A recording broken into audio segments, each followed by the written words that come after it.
Well, one of the problems with trucking accidents is that oftentimes they are caused by fatigue. I think people know that. I think people recognize that truck drivers are professionals, that they know what they're doing, and they usually do a good job.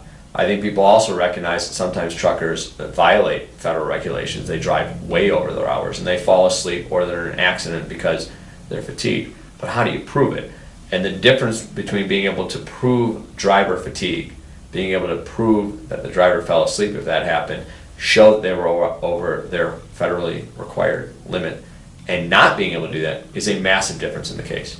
And therefore, knowing how to get a hold of their electronic records, how to get a hold of their gas receipts, what the time periods are to do that, absolutely all of them are vital. We have seen egregious examples of truckers violating the law, and in many cases, these cases are not just about the person being hurt.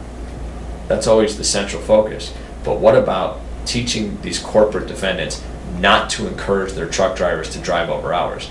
The reason these truckers go over hours is because they can make money doing it, and the reason their corporations turn a blind eye or even encourage it is because they want more profits. And to hit them in their pocketbook and make them realize that hurting innocent people does not pay is the quickest way to not only get some justice for the person or the family involved in the trucking accident, but to try to prevent other people from becoming the next victim.